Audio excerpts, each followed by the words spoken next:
If you see most of the passionate people, they have suffered. अगर book लिखा जाए इस स्टेज पे, हाँ जी। ये जिंदगी ना आएगी दोबारा।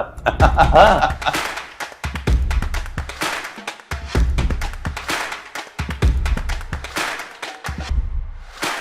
So I started as a programmer. Okay. I went on working with many big companies across the world.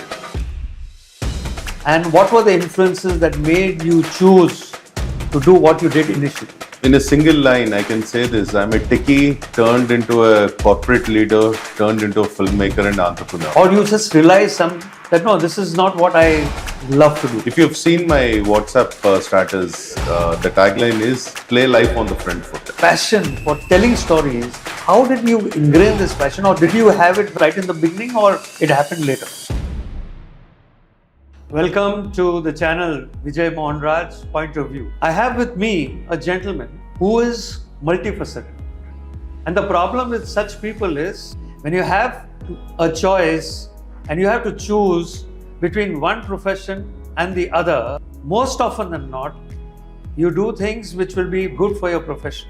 At that time, you have to choose a profession that will be close to your heart. Today I have with me a gentleman, Mr. Pavan Atukuri, who is an inspiration for all of us, especially for the youth who are trying to make decisions in their life. And Pavan, welcome to the show. People listening to you today are in for a big learning lesson on what they should be doing. In Hindi, I will say one line. We all have this dilemma. मैं इधर जाऊं या उधर जाऊं, मुश्किल में हूं, किधर जाऊं? I'm sure your journey is going to give a lot of insight to people who are trying to make a decision like yours in life. Thank you, Vijay, for inviting me to your Point of View podcast. I've seen many episodes of this and they're fantastic, and it's a privilege for me to be here. Thank you. And see, no journey is easy. And as they say, you have to perform your own journey and you need to choose your journey. That's what I did. So I'll interrupt you here. Yeah. I want to know more also about your formative years, because that is the crucial part which everybody goes through. And what were the influences that made you choose to do what you did initially? So I started as a programmer 25 years back. Okay. And I went on working with many big companies across the world. Okay. I worked for Arvind Mills, I worked for Wipro Technologies, Oracle Corporation and GE. And I worked in many countries. I lived in US for 10 years and I've done my master's there. In a single line, I can say this: I'm a techie turned into a corporate leader, turned into a filmmaker and entrepreneur. There is a very nice word in English called contentedness, right? So that is, are you contented with what you're doing? And sometimes the answer is no. I said I want to go in search of the meaning for that. And that's how my second innings has started. Okay. In US. So prosperity and happiness is the choice. And what was that calling in you right from the beginning? Or you just realized at some stage that no, this is not what I love to do? If you've seen my WhatsApp status, the tagline is "Play life on the front foot." Okay. Okay, in your cricketing You're a terms. cricket buff as well. Yeah, I'm a huge cricket buff. Okay, play life on the front foot. Okay. There's a saying that goes like this: if you follow your passion, money will follow you. Okay. So when I was a techie, I just chose to be the best techie in the world. Okay, best programmer in the world. I took up every project that came to me where people were not willing to go. At 22, 23 years of age, I traveled in South Korea, Hong Kong, Singapore, UK, Italy, all these places where none of the people were interested in going because food is a challenge. I was a vegetarian. Okay. And I told myself that I have to change.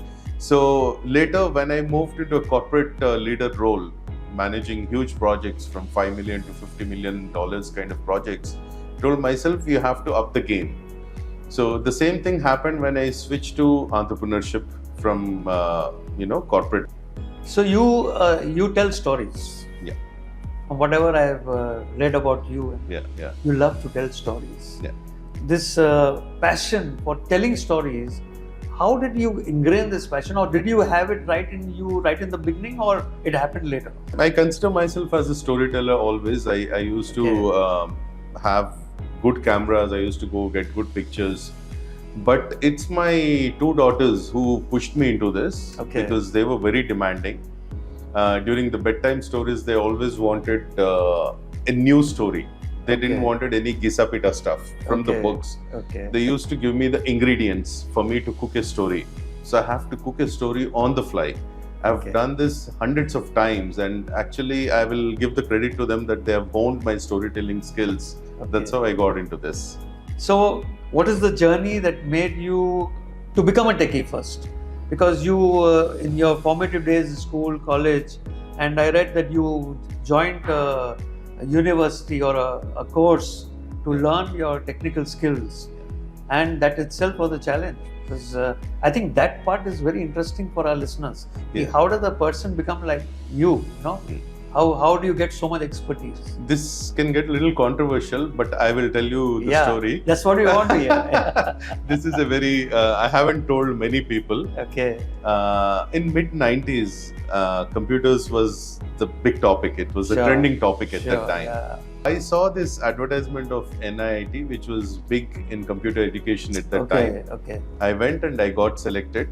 Later, I fell in love with computers. I cleared my graduation, but I fell in love with computers. It was a contradiction because I wanted to do MBA after my graduation, but I fell in love with computers. And I come from a very humble family. We are 5 siblings. And my dad said, dude, NIIT education is very expensive. So I cannot sponsor beyond 1 semester. That was a 4-semester course. So he told me, have you heard something like, learn while you earn? So I used to go teach in a computer institute, a small-time institute, from 1 p.m. to 10 p.m. And in the mornings, I used to go and attend the classes. So I've done that for 1.5 years to complete my IT education. And then I landed a job in Arvind Mills, Bangalore as a placement. And that's how the whole techie thing started. Right in the beginning, I was talking about we take the path of education basically to become professionally, to able to sustain ourselves.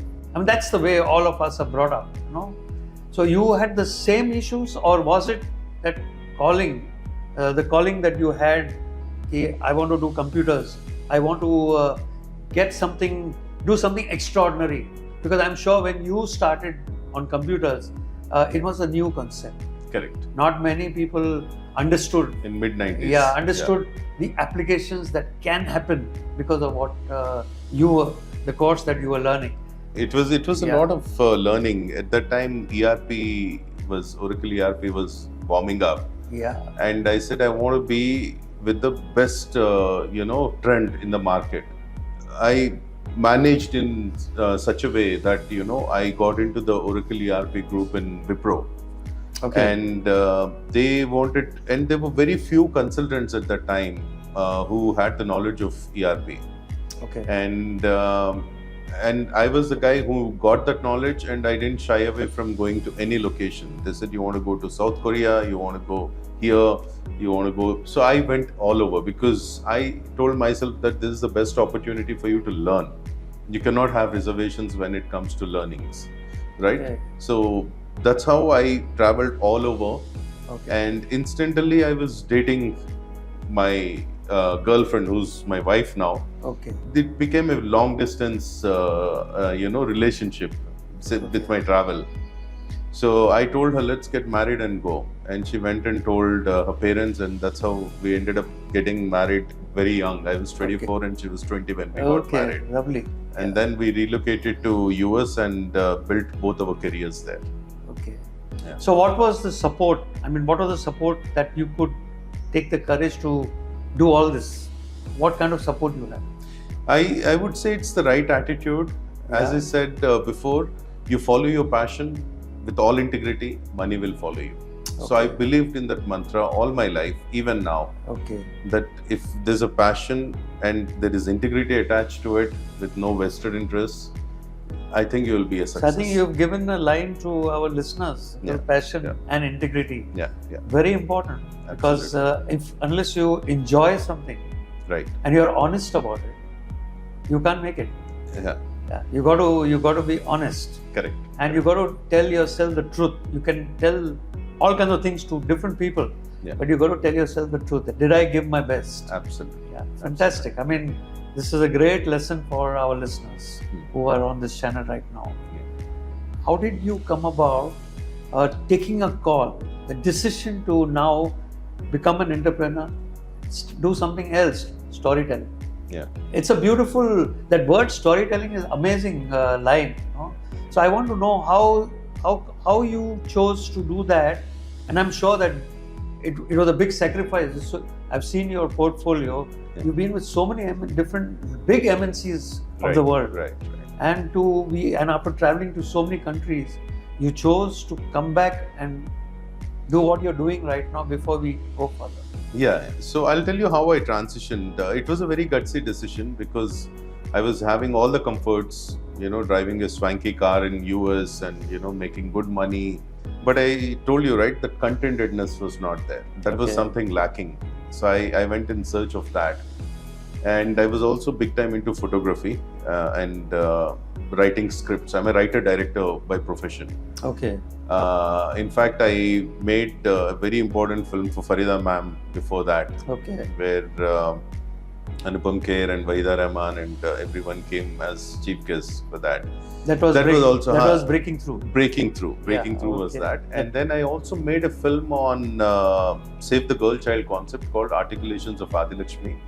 So some reporter saw these two films and he wrote an article about me in newspaper. That was a validation. Okay. That so this techie is trying to experiment, by making films on social topics, and he succeeded in that. That was a huge validation for me. Okay. And after that, I went to US again to work there, and I used to stay near New York City. Okay. And since my kids were in school, they did not relocate with me. So I used to go out for dinners in Manhattan and 42nd Street. It was like that. So one day I said I'll go on a long walk, and I walked all the way to Union Square and I saw New York Film Academy. Okay. I said my calling has come. Why will I bump into this? So I did a filmmaking course from there. And I did that as a part-time because I was working. I couldn't leave my job. Sure. And I needed money to swipe the card for the fees. And that's how I did a 6-month course, then came back to India, quit, and started my journey. So around this time, there was something again ringing in my mind. I was inching towards my 40s. I was 39 when I made this decision. Risk at 40 or regret at 50? Yeah. Okay, that was like echoing in my mind after I saw New York Film Academy, because if I embark on that journey, I'm taking a huge risk because my parents were also dependent on me and I have a family of 4, right? So it was a huge risk. So, but if I don't take this risk, I'll have a regret at 50. Sure. So then I had to plan the whole thing. And my wife is a tough customer too. She supported me a lot, but she was also a tough customer. She said, you can sit home and, do whatever you want, but this is our expenses per month. Yeah. So please ensure you deposit 2 years of expenses and then do whatever you want for 2 years. So that the transition seems seamless for this one. Okay. So I could do it. So I chose risk versus regret. And I'm 50 now and I don't have any regrets. Yeah. So I just want my listeners to know there is a cost. Absolutely. There is a cost to everything that you do. Yeah. And you just said risk at 40 and regret at 50. Correct. I would say that there is no time really when you can make this transition. But the problem here is that when you make this transition, you have to pay the bills as well. Exactly. If you decide to do something like what Pavan has done, make sure that the people dependent on you don't suffer. Absolutely, Vijay. Yeah. That's a good point. Madness is fine, but there has to be a method to it. True. There has to be a method to the madness. So if you choose something, you have to. I planned my transition for 4 years, if you ask me. It was going on my mind. So I said, let me start putting some money aside and also see what I can do for the next 2 years. Sure. Okay, that's very important. Planning is important, and don't jump into it with passion. I know everyone is passionate, but they have to be practical about it. So do not get into anything just because passion is driving you unless you have a plan in place. Because if you see most of the passionate people, they have suffered. How many people can become Karan Johar's or Shah Rukh Khan's or Mahesh Babu's, right? So you need to know that if you want to be successful, you need to be in the minority, because success is always minority. There are only few people who are successful there. It's not the bottom of the pyramid which is successful. तो तुम्हारा अगर book लिखा जाए इस stage पे, हाँ जी. ये जिंदगी ना आएगी दोबारा. That could be a good title for the book. That's so a good, you to make this decision. I would love to. If I find a producer, why not? I would love to. You can do. Yeah. This is an example of how you think from not only your heart but also your mind. Absolutely. Both have to come in, are factored into this. Yeah. And now I'll just come to the next part, which is the mental part. Okay. Did you enjoy what you did? Absolutely. I enjoy what I'm doing. So can you talk about that? Yeah. So what is it that you did which gave you so much love, so much of enjoyment, happiness? So corporate storytelling is not everyone's cup of tea, because you need to have a lot of corporate knowledge and the creative mind. It's a balance of both. Okay. If someone comes to you and says that they're looking at making a film on cloud transformation and they have a framework or an accelerator built in-house, I understand that language. True. Not everyone will understand unless they are exposed in the corporate world. Sure.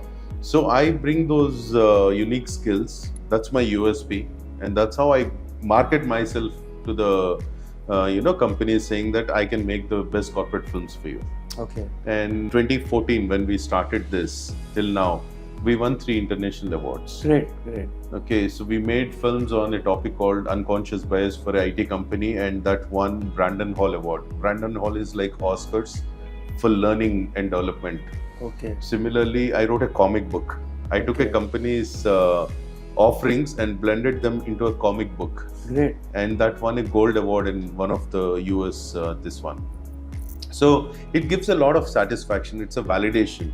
Apart from this, which is for my bread and butter, I also choose to make films on social topics to bring awareness. So we made something on multiple sclerosis. And then there is specific disabilities. A lot of people don't know about these topics. True. And I also conduct breast cancer awareness, campaign every year, so that we can save women, because that's the most curable cancer and that's the most rampant cancer. True. So I get to do a lot of this along with my bread and butter work. So, but now I want to move to my cheese and wine work, which is making the feature films or web series. That is something which is evading me. I'm trying hard. Okay. So we experimented with 2 web series that were shot in the US. Okay. And the first one got released on YouTube, and the second one we are trying to release on some OTT. It is still in the trials. So I want to get into the big league and make those meaningful feature films, that can attract a global audience. Okay. Yeah. So this is what you want to do. Yeah. You've told us what you've done. Now you told what you want to do. Exactly. Right? Exactly. But I have seeing you, I see a very fit man. So I want to know what's the secret of that. I am into sports. Okay. All 4 of us are into sports. So I am a tennis player, and I'm also a golfer. Okay. So if you look at the company name that I have, Open Face Media, right? Open Face is a golf term. So when the ball falls into the sand bunker, you open the face of the club and hit it. That's the most difficult shot in golf. Okay. When I chose to play the most difficult shot in my life by quitting corporate job and getting into Very this. symbolic. That's why I named it as Open Face. So that is one. And secondly, I'm also into cycling. I did 2 brevets. Okay. Brevet is a 200-kilometer ride. Okay. So we did 2 of those, me and my friends. So from Hyderabad to Suryapet, we went on bicycles. Okay. So that was the crazy stuff. So you get time to do this in between your work? Absolutely. So they say that, right? A busy man always finds time. Okay. So I keep myself busy, but I find time for all these things. Yeah. So our youth must learn that there is more to life than only the profession. I agree, Vijay. Yeah. This is a very good point you have mentioned. So Yeah. let me just elaborate on it. I also go to gym. Okay, I go to gym for mental health more than the physical health because I meet people there. I talk to them on a regular basis. And secondly, when my kids were growing up, they're both in college now. But when they were in their school, I used to tell them 7:30 to 9 in the evening, you have to be out playing some sport. Okay. Whether you have an exam tomorrow or not, doesn't matter.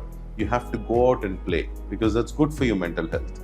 Sure. Right? Sure. So this is a very, very important topic. And sports also teaches you something which other professions don't teach you. The learnings are very, very different from sports. Teaches you how to take failure. Yeah, you being a sportsman, you know it, right? Yeah, You have to cope up with ups and downs, and you have to, be competitive. There is so much that sports teaches. True. Right? And I urge everyone, not just youth, everyone, to keep themselves fit because it's the body, your body, which will carry you. No one will carry you otherwise, right? For the rest of the life. Yeah.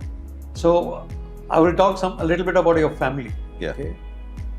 You said your wife was a professional as well. Right. Yeah. Right. And your daughters are, you have two daughters, right? Two daughters. Yeah. And they are all aiming to become professionals. Yeah. Do you think your family is on the same track as you are? Absolutely. We encourage each other, and so we don't force any decisions on each other. We give a lot of space to each other. So my job is to create awareness, but the decision has to be taken by them. Okay. Because they have to perform their journey. I can only be hand-holding for maybe 10 years or 11 years. Uske baad they have to do it on their own. Okay. So my older daughter chose to, study mathematics, and she's doing masters in mathematics in Italy. I didn't tell her to do it. Mathematics, okay. Yeah. So not a story at all. It's not easy at all, right? I mean, but she chose, and I didn't stop or I didn't tell her to do it. It's her choice. I said, I will support you as long as you want to study. I'll support you. My younger daughter also, she didn't want to do engineering. She's doing bachelor's in design. She wants to specialize in graphic design and UI UX. So I didn't ask her to do it. It's her choice because she's creative. Okay. So I think giving that space among the family members is very important, and let them thrive on what they are passionate about. Now there are some things which some of the work that you did must have excited you immensely. Yeah. Can you just tell us some of them? Entrepreneurship journey, and that too on the creative side, is not at all easy. Okay, because I'll give an analogy, Vijay. When I was in US, there was some knocking sound in my car, and I took it to a mechanic, and he opened the hood, and he examined it for some time, and he said, to fix this, it will cost me $200. Okay. So I said, please go ahead and do. Then he just got a hammer and banged it at some place, and everything is fine. Then I said, just for one bang on the one part, you're charging me $200. He said, no, it's only $10 for banging on it, but $190 to identify the place. Right? True. So creativity is like that. But a lot of customers don't understand. Yeah. If I have to tell you a story, make it impactful and engaging for the audiences, I need to spend that $190, searching for the right script, the right tagline, right strapline, right? True. So a lot of customers don't understand that. So there are some instances where we debate about why your price is like this, why your pricing is so high, or but your quality is good. And sometimes they say that we can't. So I tell my customers, the way you choose vendors, I can also choose my customers. Today's modern world, we see so many advertisements which have an impact on on the people, Yeah. on the masses, Yeah. and create awareness of products. Correct. Today's advertising is different from what it used to be in the past because of the kind of media, the avenues where you can Platforms. showcase, the platforms you can showcase. Yeah. Can you just elaborate a little bit on what is the difference between what used to happen and what is happening now, and why advertising has so much impact now? Before this, it was only print media or just one channel, Doordarshan channel, where we had to consume any of the evangelizing aspects of product or a service. Yeah. Right? I mean, I still remember I was awestruck when I saw Maruti Esteem ad on Doordarshan, whenever it was, when I was a teenager. So I said, how did they make this? Right?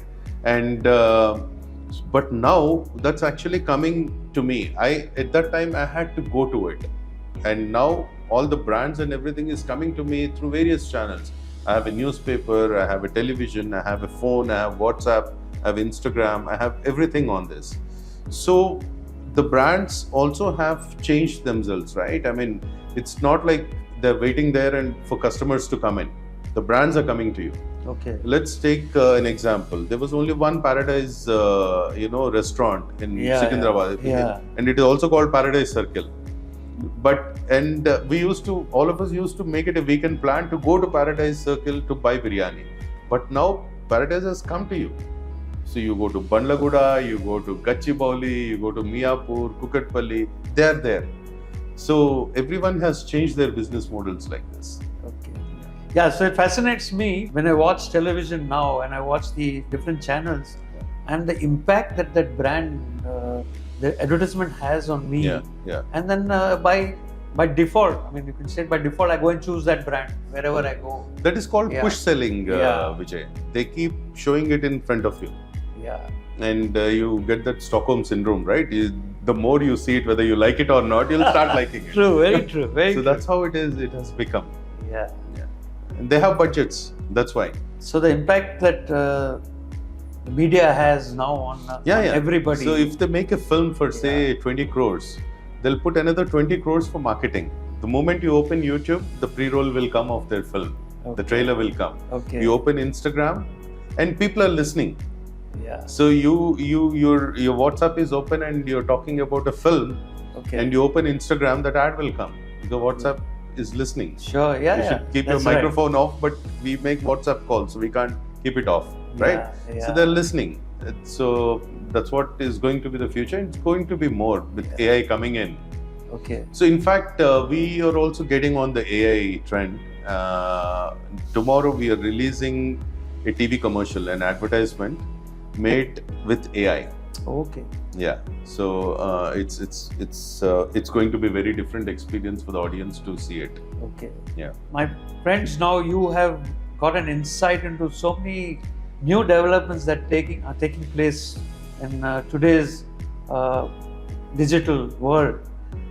Before you leave, Pavan, I want you to give an advice to my listeners. Yeah. I want you to talk to them and tell them how to go about one, decision making in their life, what they want to do. Number two, never talk about how you went about making that transition. So you have already spoken about it, but I want you to advise them. Beginning of any transition, a new journey is not easy, because we are very optimistic at that time. We trust everyone that they will come and deliver what we ask for. We are in a very, very optimistic mode. They say that, right? Trust but verify. Before you bring in your partners, or before you say that my idea is the best, please validate your idea. Okay, there are many tools. If you want to create a startup, there is something called business model canvas. You can use that tool to see if your idea is valid in the current trends or not. Okay, so many such tools. And I had this problem when I started it. I know that the entry barriers are very high for what I do, because it needs the corporate exposure and the creative mind. True. Right? It's not opening one retail store, which anyone can do anytime. So I did a mistake of not choosing right partners, and I had setbacks, two setbacks in the first 6 months itself. Two of my friends who said, "You go, we'll support you" types. So they backed out in first 6 months itself. Okay. So it was like I had to restart the whole thing. So जब हम auto में जाते हैं तो meter, so I had to do this meter thing twice. Yeah. Okay, reset it. But I said I'm not stopping here. I've set out on a journey. I'll go. Okay. So, and I'm also happy that it happened in the first 6 months and not after 6 years. Okay. जो होना है वो हो जाता है, right? So let it happen before, when you still are young and energetic and you enthuse and all. So be careful. Do not take it for granted. I won't say do not trust people, but do not take it for granted that everyone out there is going to support you. Okay. You need to make conscious choices, and you're the owner of it. So you should take the first ownership, good or bad, success or failure.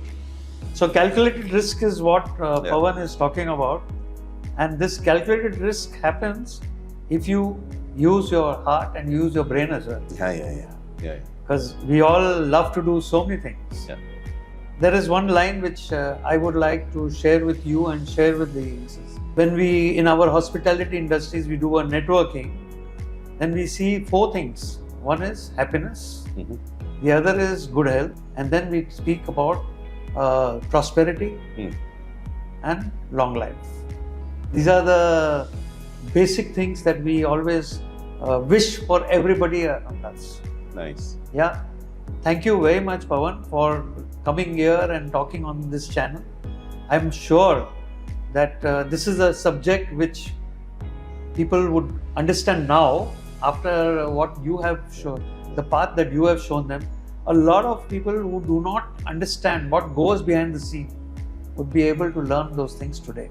I hope I'll be useful to some people, and whoever is planning to embark on entrepreneurial journey or pursue their passion, I wish them you could all be the a best. great mentor for so many certainly people. certainly they can write to me. I'll give you my email ID.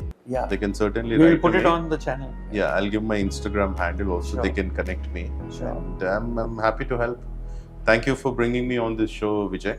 It's my privilege. Thank you. Thank you.